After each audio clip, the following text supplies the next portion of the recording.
Bienvenidos todos a la charla del método DIP. Yo soy Jaume Campos, soy el creador del método. Llevo casi 30 años con mi trabajo. Bueno, vamos abriendo un poco el camino de las emociones desde el punto de vista de cómo las trabajo yo. Me acompaña Carlos, él es el que me ayuda, porque esto surge hace muchísimos años a través de unas experiencias personales mías en las que mi búsqueda de entender emocionalmente lo que estaba ocurriendo pues era mi necesidad, una necesidad muy clara. He tenido siempre mucha capacidad para gestionar las emociones. Cada cosa de mi vida, cada situación de mi vida me ha llevado a donde estoy ahora. Hace unos 6 o 7 años tuve la posibilidad de ir a Manhattan, a una feria de las más importantes del mundo en técnicas y métodos, y fue impresionante el trabajo. Yo nunca había salido de mi entorno en cuanto a que se valorara mi trabajo. Yo he ido haciendo mi trabajo poco a poco, he ido descubriendo cosas y he ido trabajando siempre en el inconsciente, que es mi trabajo. Mi trabajo es la relación con el inconsciente. Y la base de la relación con el inconsciente lo que nos permite es un equilibrio de la personalidad. Yo sé que estamos en una época en que todo lo cuántico, todo lo increíble y lo poco palpable es lo que parece que tenga sentido, y no tiene tanto sentido lo que es lo de siempre, lo que conocemos. Para mí la personalidad es el punto fundamental del ser humano, o sea, porque lo más importante del ser humano es saber dónde está, y si no sabe dónde está, todo lo que haga lo irá metiendo en ese cubo que no estará en su sitio, sino está a un lado, y será estudiado, será leído en libros, o será interpretado a través de una parte que no es exactamente uno mismo. Y es necesario que toda persona encuentre su punto, no mi punto, su punto. Mi trabajo siempre es que la gente, cada uno sea el mismo. No tengo ningún interés que la gente me copie o haga lo mismo que yo. En esa línea empecé a trabajar hace muchísimos años con mis propios conflictos. Cuando conocí a Blay en el año 83, pues estaba en una situación complicada porque no podía pasar de un punto, no sabía pasar de ese punto. Lógicamente, pues Antonio Blay tenía un nivel fuera de lo común, de hecho yo no he visto una persona igual nunca como él, y tuve la oportunidad de estar 5 días con él, y él me enseñó cómo pasar ese punto, y se me abrió una ventana, y a partir de ahí se empezó a desarrollar un trabajo personal. Luego conocí a la kinesiología aplicada, que es la que trabajo yo. Trabajé con médicos americanos como Sheldon, Warren Jacobs, John Diamond, y me ayudó mucho la kinesiología, porque hasta entonces todo lo hacía muy intuitivo. La kinesiología lo que hizo fue reafirmar, generar una estructura en la que yo pueda utilizar un test muscular para lo que yo sentía, ratificarlo a través de un test más físico, como el test muscular. Y para mí fue increíble también. Y poco a poco fui desarrollando el método, todo, desde el principio hasta el final, cómo acceder, cómo entrar dentro de la información, cómo liberar el conflicto, cómo hacer que la persona crezca con el conflicto, porque el conflicto no es un problema. Cuando no tenemos recursos, pues es un conflicto, pero cuando tenemos recursos, ¡buah!, es impresionante. Pero primero tenemos que situarnos donde estamos. En todo este tema había un elemento muy importante, y son los grandes conflictos. Los pequeños conflictos uno se los puede ir trabajando. Cuando yo conocí a Blay, Blay siempre decía que el trabajo es individual y que no es un trabajo colectivo, que él siempre lo que decía es que cada uno se tiene que trabajar con sus ejercicios. Yo discrepo de esa parte porque entiendo que la velocidad que llevamos, entonces no había internet con Blay en el 83, entonces la velocidad de información es súper rápida hoy en día y los impactos emocionales son súper rápidos, de tal forma que la persona muchas veces es incapaz de darse cuenta cómo le ha colado la información inconsciente, y por eso se llama inconsciente, aunque el proceso del conflicto inconsciente siempre ha estado ahí, siempre. Entonces el DIP nos permite acceder, localizar y liberar a través del aprendizaje. No es liberar como si fuera una pócima, sino es un proceso en el que el conflicto, la información está en el inconsciente, y cuando aflora al consciente y se produce la liberación del conflicto, lo inconsciente se hace consciente, es como una burbuja que sale del mar, del fondo del mar, estalla y genera el aprendizaje. Cuando accedemos al conflicto y lo liberamos, entonces aprende de la situación. Y lo que era un conflicto que quería enquistar ahí dentro y protegerlo para que no le hicieran daño, se convierte en un aprendizaje. Estos son los 3 niveles que diseñé con el método DIP. El método DIP hacía falta 3 diferentes niveles, porque independientemente de que alguien estudie el método DIP, la persona necesita ciertos niveles. Por ejemplo, un nivel educacional, un curso de educación emocional, que es sentir las sensaciones y aprender a sentirlas y a gestionarlas, y a percibir cómo nos impactan en nuestro interior. Y entonces la educación emocional nos permite gestionar los conflictos, tener recursos, responsabilizarnos de nuestras propias situaciones, y el método DIP lo que hace es localizar los conflictos fuertes, localizar solo los conflictos fuertes. Los demás conflictos los vamos trabajando y los vamos aprendiendo nosotros.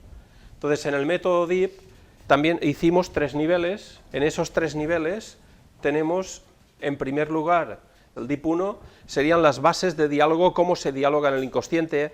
Utilizamos las técnicas como la kinesiología y varias técnicas que ahora hablaremos un poco de ellas, utilizamos para gestionar cómo acceder. Lo que quiero que tengáis en cuenta que las técnicas las utilizamos. Es decir, en el DIP no se hace un curso de kinesiología. En el DIP se enseña a testar kinesiología, se enseñan puntos de aurículo, se enseñan puntos de color, que son, después de 30 años, lo que yo veo eficaz de lo que yo conozco. Luego está que cada uno hace lo que también ha aprendido por su cuenta, lógicamente. Entonces, el método DIP es como una base. Después está el THB. Cuando hemos localizado un conflicto, tenemos que saber aprender a acompañar en el conflicto, ayudar a que el diálogo se libere, y se libere de una forma agradable, adecuada, y que la persona, si en algún momento, imaginaros que alguien mueve una emoción, cierra en el pecho, cierra la garganta, pues claro, esto quiere subir, esto se mantiene y al final crea más tensión, no crea ningún problema, pero crea más tensión. Y entonces, con una serie de métodos y técnicas, vamos haciendo que el canal central, las emociones van saliendo y se van drenando, vas aprendiendo y vas limpiándolas. Y la última es la capacitación. La capacitación tiene que ver más con otro elemento distinto. O sea, hemos hablado de 2 cosas importantes. Una sería la educación emocional a nivel de la gente en general, es decir, una persona que no se sitúe donde está, toda la información que reciba no la recibirá y la integrará, sino que la interpretará. Es un concepto distinto. En la capacitación hacemos otro nivel. Hemos hablado del DIP, hemos hablado del THB, y el tercer nivel sería la conexión. La conexión es un proceso distinto. La conexión es sentirte tú, aprender a sentirte tú. Nosotros entendemos que un terapeuta no puede trabajar fácilmente el nivel emocional si no se trabaja él. O sea, no es una cuestión tanto de estudio, sino es una cuestión de vivencia. Porque en el momento que tienes a alguien delante, tienes que aprender a conectar, la conexión de tu niño con el niño del otro. Luego os lo explico mejor. Entonces la conexión es el final, es la clave de todo. La conexión es como el AVE, es una vía rápida de acceso de una forma increíble a sentir tus sensaciones primero, pero cuando aprendes puedes sentir las sensaciones del otro. Es como hablar, pero sin hablar. No es PNL, no es utilizar códigos de algún tipo, no es nada de eso. Es sentir. Igual que notas las sensaciones de esta habitación o las sensaciones de vosotros. Cada uno tiene su código según ha vivido, ha entendido las cosas y las interpreta. Y ese código no es uno. Ese código es la suma de lo adquirido, lo heredado y la propia creencia de uno. Y cuanto más la defiende uno, más problemas tiene. Porque defender algo significa que tengo miedo de que me lo arrebaten. Y entonces eso aún genera más conflictos. ¿Cómo podemos relacionarnos con las emociones? Pues el primer enlace con la emoción es el cuerpo. A veces hay gente que va a piño fijo y bueno, el cuerpo hasta que no se cae a trozos no se entera de que el cuerpo le estaba dando señales desde un estreñimiento hasta un problema de piel o un problema de conjuntivitis o cualquier problema, un problema de estómago, cualquier cosa.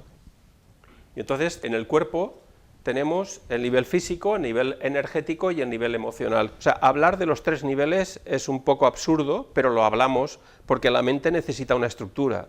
Es decir, hablar de que algo es físico es un poco absurdo, porque físico no existe nada, porque es como decir, eso es hueso, claro que es hueso, pero también hay circulatorio, también hay linfático, también hay estructuras de otro tipo. O sea, todo está muy interrelacionado y cuando interacciona con un movimiento se interacciona todo, pero para explicar tenemos el nivel emocional, energético y físico. Todos están interrelacionados, como pone aquí, aunque para mí, desde mi punto de vista, como yo estoy muy contaminado con las emociones, pues para mí el sistema emocional es el que da permiso a todo lo demás. O sea, el sistema emocional da permiso a todo lo demás. Yo siempre pongo un ejemplo para entenderlo, para simplificar. Imaginaros que vais al trabajo, os están haciendo la puñeta, por decirlo de alguna forma, lleváis un proceso en el cual eso se mantiene el tiempo, el jefe está presionando porque hay que hacer esto, hay que acabar aquello, entonces eso lo que va haciendo es que te llevas esa preocupación a casa, tú llegas a casa, con la suma de todo te implica que te cuesta más dormir, no acabas de descansar, tu cuerpo no acaba de recuperar y luego llega un día que haces cualquier gesto y te has enganchado de las lumbares, del cuello, o bueno, es que me han diagnosticado, voy de diarrea y que si tengo el síndrome de... ¿vale? Y a partir de ahí funciona. Entonces, lo que vemos siempre, o a lo que estamos habituados, o lo que nos da siempre la opción de ver esas fases, es cuando hay una sintomatología evidente. ¿Cuándo se da hacer la sintomatología? Hay dos mecanismos. Uno, porque es una carga muy fuerte, que pueda ser algo emocional fuerte, o la repetición del mismo durante el tiempo. O sea, una pequeña carga, que es lo que estamos hablando del ejemplo que he puesto, el jefe presionando, eso perdura en el tiempo.